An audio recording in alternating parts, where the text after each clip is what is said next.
Yo, what's going on, guys? So, I wanted to make a quick video talking about this thing right here. Um, it's not for me. I'm just gonna say that right off the bat, and it's not because it's a Sony product. I got a PS5, so there's no console wars thing on this. But just getting the information on it, man, I've really realized there's a lot of gamers and content creators who are really hypocritical when it comes to Sony products for some reason. Like, they bash the Switch. I've heard people bash the Wii U gamepad and talk about how much of a failure it was, but it's crazy that the game or the GameCube, the Wii U gamepad, for what it was worth, had no limitations on the games it could play. Whereas this, for $200, there's no cloud streaming, no Bluetooth connectivity. It does use the haptic feedback, which is nice. I'm not gonna lie to you. Like, I even wrote some notes, and usually I don't do that, but I want to get this right. the The games have to be installed on your system because obviously there's no disk base on this thing. Your system technically has to be on at all times for this machine to work, or at least be in rest mode. And at that point, it's just like ain't nobody trying to have this on all day. People got bills to pay and stuff, unless you got it like that, which good for you at that point. But I've seen a lot of people when this first got announced, and it was Project Q. There were plenty of people, Sony fans alike, that were saying this was whack before we had any information outside of you could remote play PS5 games. Now the information, let me turn this down, hold on. Now the information out there, like I said, no Bluetooth connectivity, no cloud streaming, anything like that. Now somehow this is the greatest thing Sony's ever produced. I would have rather had a PS Vita 2 or something. One thing I do find funny is how, since it's called PlayStation Portal, it's PSP. That's pretty cool. But I've heard, like I said, I've heard a lot of people talk good about it now, and it's like, really, if you think about it, the Wii U gamepad was better than this. The Switch definitely is better than this. Like, I'm not talking about the quality of the games, but what you can do with it, it's better. You can play it offline. You can play digital or physical games. Like, a lot of people are saying, well, if you want to just be in bed and have this to play with you, I get that, but who's really going to be doing that all that much? I'm pretty sure there are people that are, but with it only being Wi-Fi, you're going to be at home unless you're at a hotel or something, or you're on a plane that has Wi-Fi, and even then, Sony recommends to get the best out of it, you need 15 megabytes a second. You're probably not getting it when you're on a plane ride, so it's like, I just don't understand. Like, Sony, to me, they fumbled the bag on this. And then let's not get into because there's no Bluetooth connectivity with any headphones.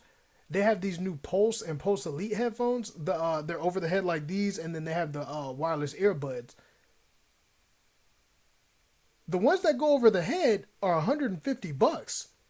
The earbuds are $200. So because before I say, the PlayStation Portal does come with a 3.5 millimeter head jack, so you can put wired headphones in there. You can do that, but if you want to go Bluetooth, and my boy K9 said it best.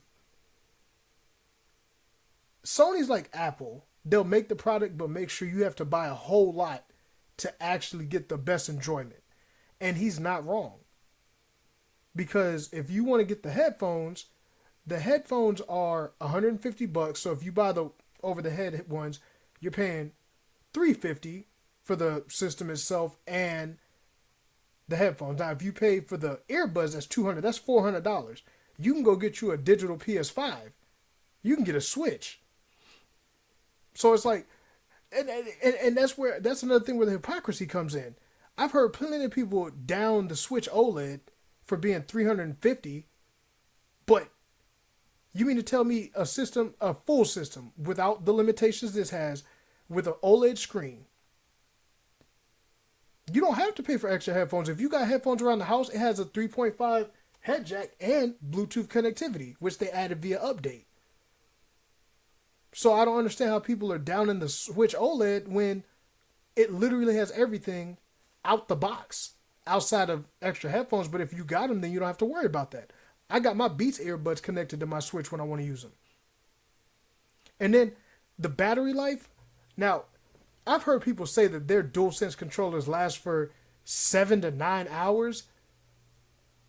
Maybe if you're not doing nothing with it, but maybe it's just me. Those controllers do not last 7 to 9 hours. The PS4 controllers didn't last 7 to 9 hours.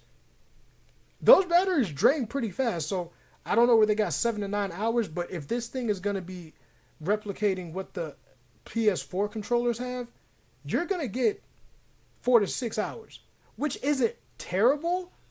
Like, it's not terrible. I'll give them that, for this. It's not terrible, but 9 hours, you're probably not getting 9 hours out of this thing when you play. You're probably not. Like, let's be real with that. You're not getting 9 hours, but overall, I think they really could have looked into the handheld market and really did like a successor to the Vita, and actually supported it, and I think it would have done better. I don't see this thing doing too well.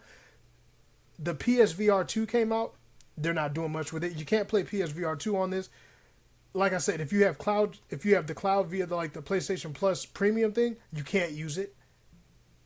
So you better make sure any games you want, they have to be installed on your PS5. So if you're running low on space, but you really want to play that one game on there, you're going to have to make room. And that could be said for any game system, where you have to make room. But since we're talking about remote play, I have a phone here. I can remote play on this, and this is paid off. So it's like I don't have to pay anything extra, and I can remote play on that. I might play Ghost of Tsushima on my phone tonight, honestly, and save myself $200. I'm gonna end it by saying this: if this is for you and you're gonna enjoy it, props to you. I'm happy you're gonna enjoy it, but I don't see this thing doing too well. I really don't. I don't see it selling a whole lot. Now, if it does, you can come back to this video and be like, "Yo, Arrow, you were wrong," and I'll eat my words. I have no problem eating my words when I'm wrong, but just Sony's track record when it comes to handhelds and stuff like that, they're not done very well. They don't support them, so I don't know how this is gonna do. But let me know in the comments, guys. What do you think of the PlayStation Portal overall? Do you guys think you're gonna get one? Do you think it's worth it, honestly? And if so, give me some reasons, and I'll be happy to talk to you guys in the comments about it. All right, you guys take it easy.